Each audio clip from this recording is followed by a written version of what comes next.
Hey guys, just a follow-up video from the weekend that I just did. Went out into the wild at the weekend and did a wee video on if you get stuck in the outdoors and you had no gear, being the average Joe, no safety gear or no extra outdoor gear that you should bring, how you would get around that situation. This video is all about what you actually should bring into the outdoors, whether it's going to be a 2 hour walk through your local forest park, or a 6 hour hill walk, or a paddle expedition. This should be the core gear that you bring for your own safety and benefit, so you'll enjoy the outdoors that little bit much more, and if the unexpected happens, that you're prepared for it. And the main problem with people in the outdoors is you get a lot of people who go on to see these people all the time. They're going up the hill and they've literally got all the rain gear on them, perfect boots, and they've no backpack. So, i.e., they're well prepared on the outside, but they have no first aid kit, they have no lunch, they have no nothing. So if something happens to them, they're in trouble. And this is the difference between proper, I suppose, outdoor people and the average Joe who thinks they know about outdoors. So this video is all about the gear that you should bring into the outdoors that could, obviously, if the worst happens, increases your chance of survival, and it also lowers the risk of injury. So we'll go through the gear. I have it on the ground here. We'll go through what I would carry on the hills. In paddle expeditions, there's maybe slightly extra gear, and slightly every different situation there's maybe a few tweaks here and there to the gear, but this should be your core gear. You can add to it, but you can't take away from it. And how I've learnt this over the years, I've been in Scouts a long time. I've been in Scouts over 25 years. I've been in various mountain leadership courses and training. I have I've been in a lot of paddling courses and training, and I've been in a lot of outdoor leadership courses as well, and first aid courses, outdoor first aid courses, and the all common denominator is the safety gear. And if you've got that, you're well equipped for the outdoors. So we'll go through the safety gear here and what you should bring. All I've set out here is for a minimum day hike, or a minimum couple of hours out in the wild, or a forest park. Now, again, if you're in the forest park, people say, well, it's a forest park, if anything happens, there'll be people there. Not exactly. If you go walking in the forest park in winter, there mightn't be anybody else there, and if you get into trouble in a forest park, it doesn't mean someone's going to rescue you. So you still need this gear no matter where you're at in the outdoors, whether it's a forest park or a wee wild place. This is what you should bring. So we'll go through it here now. So your first thing is, when you're going outdoors, is your clothing. So what am I wearing here is effectively a pair of walking boots, or a good outdoor boot that are waterproof. Walking socks, or outdoor sock that's obviously breathable, thick, padded heel and toe, so reduce blisters and keep your foot dry with good wicking abilities.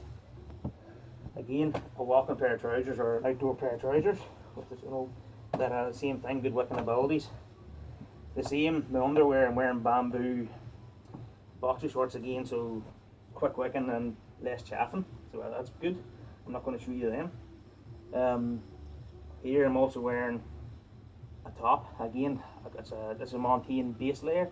It's a quick wicking top, so again, I don't sweat. If I do sweat, then it wicks it out fairly quickly. And I'm wearing just an ordinary polyester fleece here from Jack Wolfskin. Again, if you wear the right gear under your waterproof jackets, they all work in situ, and you shouldn't be damp. If you're wearing good enough gear and you've looked after it correctly, then you should stay dry. If you wear, say, like a cotton top under your jacket, it's going to capture your sweat and you're going to get damp. So obviously the key thing is, make sure you wear the right gear, and it makes it a lot easier when you're out in the outdoors. And also the key thing is an ordinary digital watch, just a waterproof digital watch, doesn't have to have any fancy stuff on it. So you know the time, it's great for pacing, and you know at what points you need to be where. It's good to keep track of things.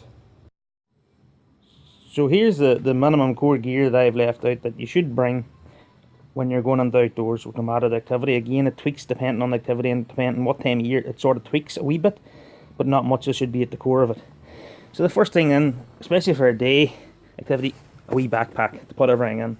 Now, anything I suppose between 25 litre and a 35 litre, give or take, is an apt size for a rucksack. Again, it doesn't have to be special. This is a really basic wee rucksack. This is one I've had for years and use. There's no bells and whistles to it, but it does the job. right? So after that, you'll need obviously your rain jacket and your waterproof trousers. Obviously, if it rains, they're there. The other thing is, depends, it's optional, is gaiters. Again, gaiters, if you're hill walking, they're optional because depending on the ground, you don't need them sometimes. Sometimes you do. If you're paddling, you might need gaiters. So it's not there, they're optional. You should always bring a survival bag. This is key. This is one of the things that people never bring.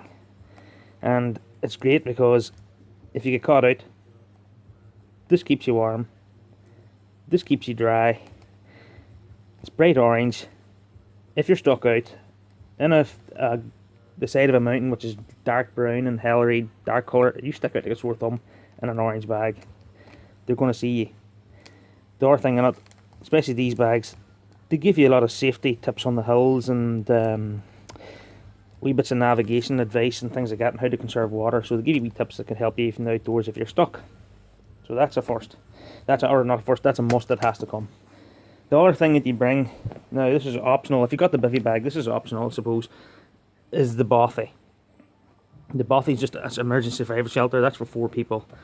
Again, you can get them for 1 or 2 people now, and they're a great job, but you definitely should bring that. This if you want. It's a handy wee bit of kit. Now, the other things that you should bring, even whether it's summer or winter, is gloves. Now, these are ultra weather ones, so they're waterproof, is gloves and a hat. So if it gets cold, you can put them on or off.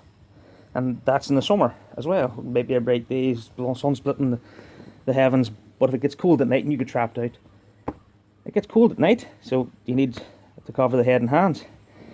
The other thing that must be a must is your first aid kit. Now, this is a first aid kit in a dry sack, and it's a first aid kit that I've made up myself that suits me, and no everything in it, no everything's that, I know how to use it. Again, if you can get a red bag and mark it first aid, it should be marked, always should be marked, that is first aid kit. And the reason that, if it's not marked, you'll know it's a first aid kit, but if someone has to use your first aid kit on you, it makes it easier for them to find that it's a first aid kit. Again, if you can get a red or green bag and do that, it'd be all the better, but that's all I had at the time, and that's what I use. So, and again, you always put it somewhere that's easy accessible. I always put that on the top of my rucksack, that's the first thing I can pull out. Now, the lid of the rucksack, not on the top inside the lid of the rucksack. Now, the other thing that I would bring in is this thing here. Now, it's just a wee insulated jacket, as we duck down fill. It's very light, it's very packable, and again, even if you're just sitting eating lunch and it's cold, you can stick it on you. It's windproof, it keeps you warm, and again, if you're trapped out at night, you get into that and you get into your bivy bag, you're going to be snug. It mightn't be comfortable, but you'll be warm. So it's a must. The other thing that you should always bring is, if you're a day hike or whatever, is water or juice or some sort of liquid. Now, I'd bring usually just water. Again, you can bring a wee flask that has hot water, which is better obviously at winter. Would maybe bring a bottle of water and a wee flask of hot water to make a coffee of that, because obviously it's better. And where you might get cold and that, obviously at a wee coffee or a wee soup or something, it raises your core temperature. Obviously, if you were doing an expedition, you would bring a stove that would obviously be your means of hot water and hot food and stuff on an expedition. This is all safety gear for just a general day out in the wild or the outdoors or forest practice, what you should bring. So we'll not go into the expedition stuff in a minute. Again, you should always bring a wee bit of food. Whether you only plan on going out for 2 hours and you don't need lunch, you should always bring a lunch or a spare food with you, just in case you do. It takes longer than expected, or you get caught out and you have to stay overnight. You have something to eat. If it takes longer than expected and your energy is running low, at least you have something to fill you up. And always bring spare food with you. That's an important one. Another thing that you always should bring is obviously a map and a compass, and I always attach my whistle to my compass, because obviously you need an emergency whistle. Again, you don't know the emergency rules and how to use it in the mountains or in the wilds. Again, that's where your bivy bag comes in, and that tells you how to use your whistle to someone's help, and hopefully someone will hear you. But if you're going into a place, even somewhere you're not so sure of, you should always have a map of the area and a compass. And if you don't have a compass and you use a GPS, I do recommend that you go and learn how to use compasses, because they're great. Nothing wrong with GPSs, but again, like all technology, it can fail, it can break. Again, so can compasses, but it's easier to carry a spare compass than a spare GPS. And again, your map and cover, it should be in a waterproof car because it's going to rain. So in a waterproof map case would be a great job. But if you get a map, or if you get a printout of the area and laminate it or put sticky black plastic on it, that will do. But I think it's always better to carry a full map and then maybe laminate the wee part you're going into. Would be handy to have, because then it's easier to put into your pocket rather than the full map. But the full map's there if you happen to go off for whatever reason your map, you've got the full area there. The other thing you should bring is a head torch or a spare torch and batteries, just in case you do get caught out. You don't plan on being in the dark, but if you do, you've got light and you can stay overnight and you've got a bit of light, or you happen to take a bit longer, the walk happens to take a wee bit longer, or whatever reason you've got a bit slower and it's starting to get dark, at least you've got some light to get off the mountain or get out of the area that you're at to get back to your car, get back to your place you're going. So a torch and spare batteries is also advisable. Now, one of the other things that I do have here is my mobile phone in a waterproof case. Again, it's not for taking photos and that, it's literally just for safety. It'll go into my backpack and out of the road, and it's there. If I can get signal and I get into trouble, I've got a phone. And you can ring people. And again, that's also a good thing about the map. If you ring somebody to come and rescue you, at least you can tell them where you're at to come get you, save me.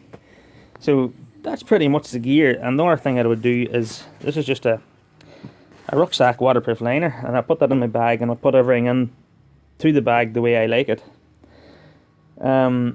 Again, you don't have to go into these extremes. You can just use a bin liner and put everything in bags in the bin liner. It does the same job. But if you want a wee bit of investment, get a heavier duty, proper dry sack, put everything in.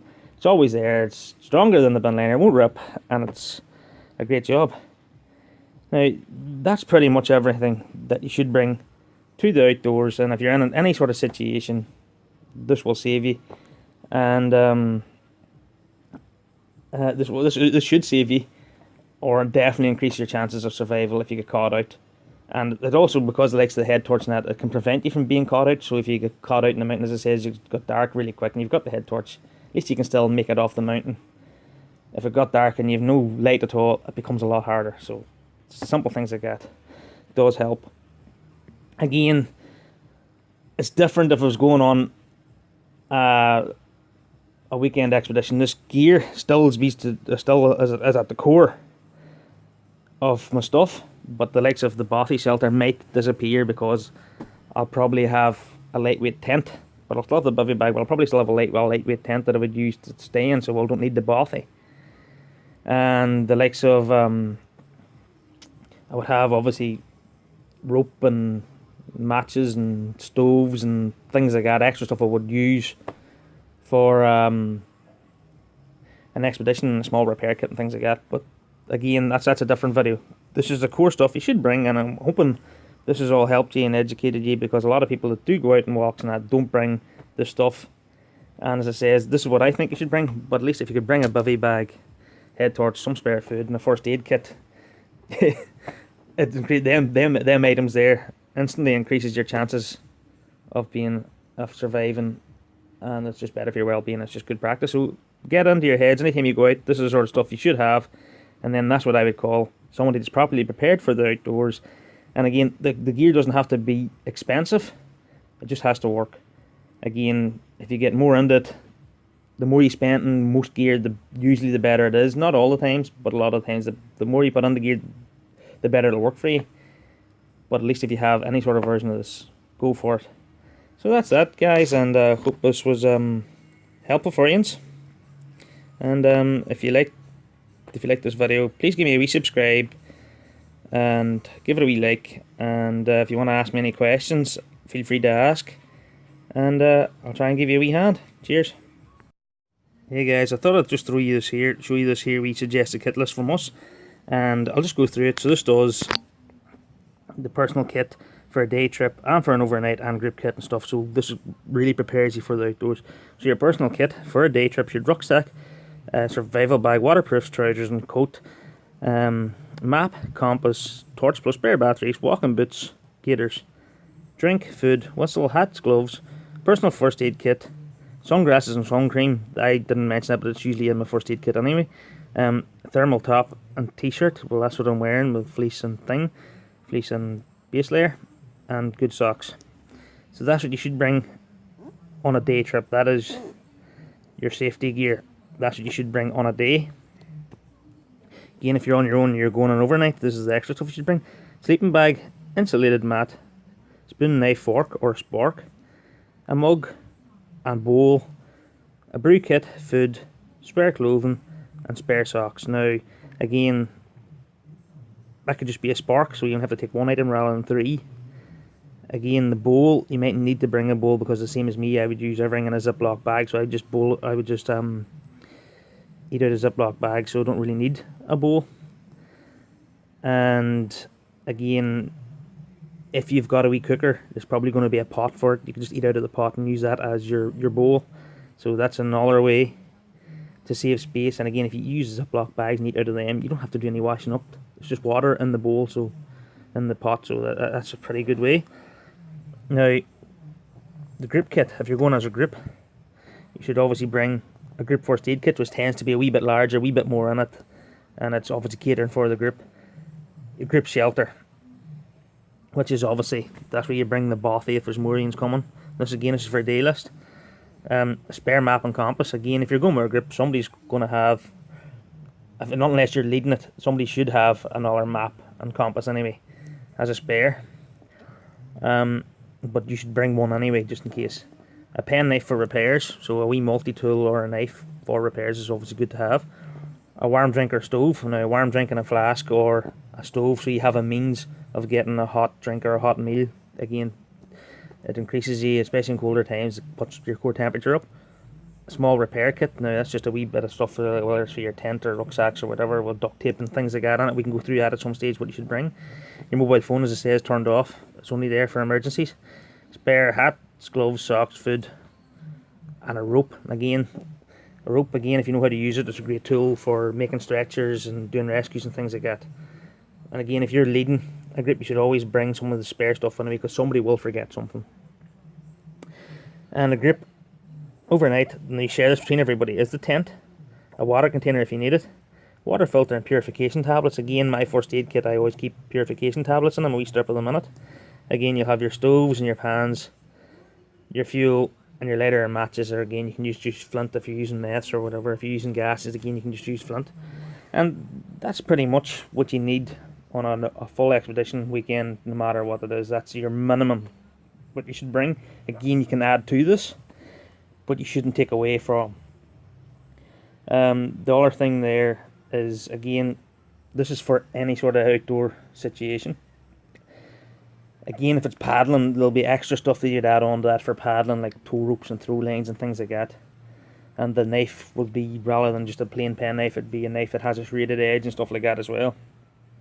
So it just differs, but that should be your core stuff that you should bring on a day trip and a weekend expedition or a week-long expedition. That's what you should bring. You can add to it, as I say.